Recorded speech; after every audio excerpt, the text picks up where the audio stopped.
আজকে আমি রান্না করব বেসনের বড়া। এই উনুনটার কাছে করি আমি রান্না। কালকে রাত্রিরে ঝড় হয়েছে, তো উনুনটার চারিপাশটা অনেক নোংরা জমেছে, তো ঝাড় দিয়ে নোংরাগুলোকে আমি ভালো করে পরিষ্কার করে নিচ্ছিলাম ঝাঁটিয়ে। তো চারিদিকটা আমার ভালো করে ঝাঁটিয়ে নেওয়া হয়ে গেছে। বস্তায় করে ঘুঁটেগুলোকে রোদ্দুরে শুকনো হতে দিচ্ছিলাম। এই ঘুঁটেগুলো অনেকটাই ভিজে আছে, তো যাই হোক ঘুঁটেগুলো একটা একটা করে রোদ্দুরে দেওয়া হয়ে গেছে। তুষগুলোও নেড়ে চেড়ে শুকনো হতে দিয়ে চলে আসলাম কলপারে বাসন মাজতে। আর আমি তো উনুনে রান্না করি, হাড়ির থেকে কালি তুলতে বেশ অনেকক্ষণই লেগেছে। তো যাই হোক হাঁড়িটা মেজে নেওয়া হয়ে গেছে, একটা একটা করে বাসনগুলোকেও সব মেজে নিচ্ছিলাম। আর ও হ্যাঁ, তোমাদেরকে বলতেই ভুলে গেছি, তোমরা যারা আমার ভিডিওতে ভালো ভালো কমেন্ট করো, আমাকে এত ভালোবাসা দাও, তো তোমাদের সবাইকে আমার মন থেকে অসংখ্য ধন্যবাদ জানাই। তো যাই হোক বাসনগুলো সব মেজে নেওয়া হয়ে গেছে, এবার বাসনগুলোকে একটা একটা করে ধুয়ে নেব। তো বাসনগুলোকে একটা একটা করে আমি ধুয়ে নিচ্ছিলাম। আর বাসন এখনকার দিনে একটু মেজে রাখলেই মাজার দাগ বসে যায়। তো যাই হোক বাসনগুলোকে ডোলে ডোলে সব আমার ধুয়ে নেওয়া হয়ে গেছে। চলে আসলাম ছাদে কুলটাকে রোদ্দুরে দিতে। আর আগের দিন কুলগুলো কাঁচা ছিল, আর আজকে কুলগুলো কত সুন্দর লাল লাল। তো যাই হোক আমার তো রান্না করার টাইম হয়ে গেছে, তো উনুনে হাঁড়ি বসিয়ে দিয়ে চালগুলোকে একটা একটা করে ধান বেছে নিয়ে চালটাকে আমি ঝেড়ে নিচ্ছিলাম। আর চাল ঝেড়ে গামলাতে ঢেলে নিলাম।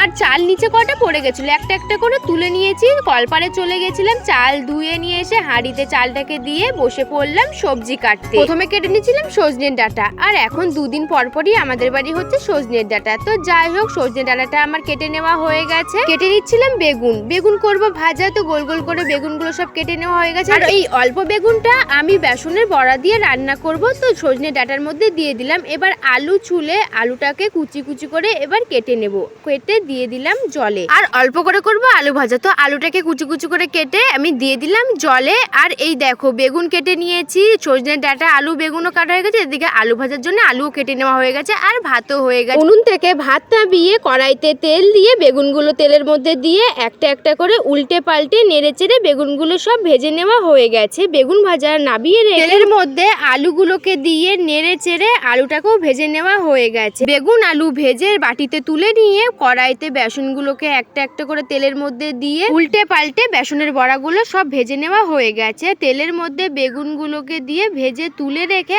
আলুগুলোকে তেলের মধ্যে দিয়ে নেড়ে চেড়ে ভেজে মশলা, টমেটো, লবণ, হলুদ, সজনের ডাঁটা দিয়ে সব একসাথে মশলার সাথে ভালো করে কষিয়ে নেব। তো নেড়ে চেড়ে সব কষিয়ে নেওয়া হয়ে গেছে, দিয়ে দিলাম বেগুনটা লাস্টে। যদি আগে বেগুনটা দিই তাহলে ঘেটে যেত। তো যাই হোক কষিয়ে নিয়ে জল দিয়ে কিছুক্ষণ রেখে দিয়েছিলাম। সজনের ডাঁটা আর আলু সেদ্ধ হয়ে গেছে, ঝোলের মধ্যে বড়াগুলোকে ঢেলে দিয়ে নেড়ে চেড়ে কিছুক্ষণ রেখে দিয়েছিলাম। নেড়ে চেড়ে বেসনের বড়া তরকারিটা রান্না করে নেওয়া হয়ে গেছে। তরকারিটাকে গামলাতে নামিয়ে নিলাম। আর ভিডিওটা ছিল এই পর্যন্তই, টাটা।